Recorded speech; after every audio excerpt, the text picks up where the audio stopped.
ફિલ્મોમાં એક સીન તો ચોક્કસથી જોયો હશે અને એ સીન છે કે કોઈ સ્પીડમાં ગાડી ચાલી રહી છે અને એની જે બ્રેક છે એ ફેલ થઈ જાય છે, અથવા તો એવો ઇન્સિડન્ટ બનતો હોય છે કે જેને કારણે બ્રેક ફેલ થઈ જતી હોય છે.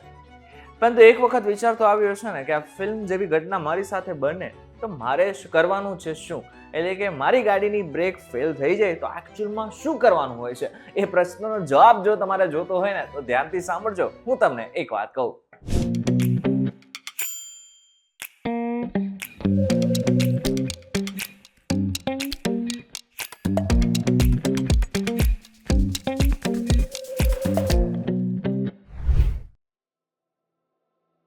એક વખત આપનું સ્વાગત છે અને હું છું આપનો દોસ્ત કરણ ચરોતરા. આમ સીધી રીતે જોઈએ ને તો બ્રેક ફેલ થવી એ ખૂબ જ અપવાદરૂપ છે. એમાં પણ હવે જે રીતનાની સિસ્ટમ આવી ગઈ છે, એબીએસ સિસ્ટમ આવી ગઈ છે, એ બધા કેસીસમાં બ્રેક ફેલ થવી એ ખૂબ જ રેર ઓફ ધ રેર કેસમાં થાય છે, પણ થાય તો છે જ. American National Highway Traffic Safety એડમિનિસ્ટ્રેશનની એક રિપોર્ટ બહાર પડ્યો હતો, જેની અંદર ચોખ્ખી ભાષામાં લખેલું છે કે એકચ્યુઅલમાં બ્રેક ફેલ થાય એવી ઘટનાઓ સતત વધતી રહી છે. હવે બ્રેક ફેલના કારણો વિશે વાત કરીએ એની પહેલા આપણે એ સમજવું પડશે કે એકચ્યુઅલમાં ગાડીમાં બ્રેક કઈ રીતના લાગે છે. બ્રેક સિસ્ટમ હાઇડ્રોલિક પ્રેશર પર કાર્ય કરે છે. જ્યારે ડ્રાઈવર બ્રેક પેડલ દબાવે છે ત્યારે માસ્ટર સિલિન્ડર બ્રેક ફ્લુઇડમાં દબાણ સર્જે છે, જે બ્રેક લાઇન્સ દ્વારા વ્હીલ સુધી પહોંચે છે, જ્યાં કેલિપર બ્રેક પેડ્સને રોટર પર દબાવે છે અને ઘર્ષણથી વાહન ધીમું થઈ જાય છે. હવે અહીં સુધી તમે એ સમજાઈ ગયો છે કે કઈ રીતના બ્રેક લાગે છે. હવે આપણે એ વાત કરી લઈએ કે બ્રેક ફેલ થવાના કારણો શું છે. સૌથી મોટું, સૌથી મહત્વનું કારણ બ્રેક ફ્લુઇડમાં કોઈ પણ પ્રકારનો પ્રોબ્લેમ આવે. ફ્લુઇડ લીક થવું અથવા તેમાં ભેજ આવવું પ્રેશર ઘટાડે છે. ઘણા બધા વિશ્લેષણમાં જાણવા મળ્યું છે કે 30% બ્રેક ફેલ કેસમાં ફ્લુઇડ લીક જ જવાબદાર હોય છે. આ તકનીકી રીતે બોઇલિંગ પોઈન્ટ ઘટાડે છે, જે ઓવરહીટિંગમાં વેપર લોક ક્રિએટ કરે છે. બીજું મહત્વનું કારણ પેડ એન્ડ રોટર્સની વેર એન્ડ ટીયર. સમય જતાં પેડ્સ પાતળા થઈ જાય છે, જે ફ્રિક્શન ઘટાડે છે.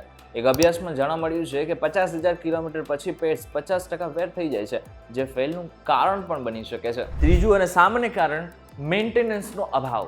રેગ્યુલર ચેકઅપ ન કરતા હોય, જેમ કે એબીએસ સિસ્ટમની ખામી અથવા તો કેબલ્સનું કાટ. ભારત જેવા દેશમાં ધૂળ અને વરસાદ આને વધુ અસર કરે છે. જોકે બીજા પણ કેટલાક એવા તકનીકી કારણ છે કે જેને કારણે પણ બ્રેક ફેલ થઈ શકે છે. જેમાંથી એક કારણ છે power braking system fail, vacuum બૂસ્ટમાં ખામી અથવા ઇલેક્ટ્રોનિક ફોલ્ટ ઈવી અને હાઇબ્રિડ વાહનોમાં. આ સાથે ઘણા બધા લોકોને એક ચોક્કસ પ્રશ્ન આવેલો છે કે આવી રીતના બહાર ગયા હોય, સ્પીડમાં ગાડી હોય અને અચાનક બ્રેક ફેલ થઈ જાય તો શું હેડ બ્રેક લગાવી શકાય? આ સૌથી મોટો પ્રશ્ન ઘણા બધા લોકોને થતો હોય છે. તો સીધો જવાબ છે ન કરાય. કારણ કે ઘણી બધી વખત આવું કરવાને કારણે ગાડીની જે સ્પીડ છે એ અચાનક રોકાઈ જાય છે અને એને જ કારણે ગાડી ઉછળવાની જે શક્યતા હોય છે એ સૌથી વધારે માનવામાં આવતી હોય છે અને જેને જ કારણે ઘણા બધા લોકોના મૃત્યુ પણ થયા છે. તો અચાનક બ્રેક ફેલ થઈ જાય તો કરવાનું છે શું? સૌથી પહેલા તો શાંત થઈ જવાનું છે. બ્રેક પેડલને ફરીથી દબાવો, પેડલને સખત અને વારંવાર પંપ કરો. આ ફ્લુઇડ પ્રેશર બિલ્ડઅપ કરશે અને આંશિક બ્રેકિંગ પુનઃસ્થાપિત કરી શકે છે.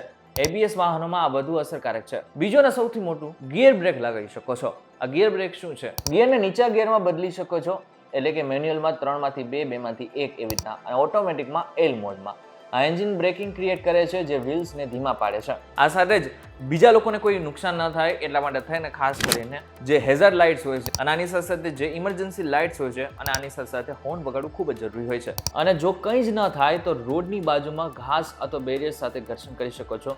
એન્જિન બંધ કરવું એ છેલ્લું પગલું હોઈ શકે છે, પરંતુ ખતરનાક પણ હોઈ શકે છે. દર વર્ષે બ્રેક ફેલને કારણે ઘણા બધા લોકોના મૃત્યુ થતા હોય છે અથવા તો એક્સિડન્ટ થતા હોય છે. આવા કેસમાં જે સમયે બ્રેક ફેલ થાય છે એ સમયે તમારા મનમાં શું વિચાર આવે છે એ મહત્વના હોય છે. આ કેટલાક એવા રસ્તાઓ હતા કે જેને જ કારણે તમે બચી શકો છો. પરંતુ મારું એવું કહેવું છે કે તમારે જ્યારે પણ ગાડી લઈને બહાર નીકળો છો ત્યારે આ બધી જ વસ્તુની ચકાસણી કરવી ખૂબ જ જરૂરી છે. આની સાથે સાથે દર 6 મહિના અથવા દર વર્ષે તમારે ખાસ કરીને પોતાની ગાડીનું મેન્ટેનન્સ કરાવવું જરૂરી હોય છે. ત્યારે આ બાબતને લઈને તમારું શું કહેવું છે? આ વિડીયો થકી જો તમને કોઈ ઇન્ફોર્મેશન મળી તો વિડીયો લાઈક અને શેર જરૂરથી કરજો તથા આ જ ઇન્ફોર્મેટિવ વિડીયોઝ માટે પીટીવી ડિજિટલ સાથે જોડાયેલા રહેજો.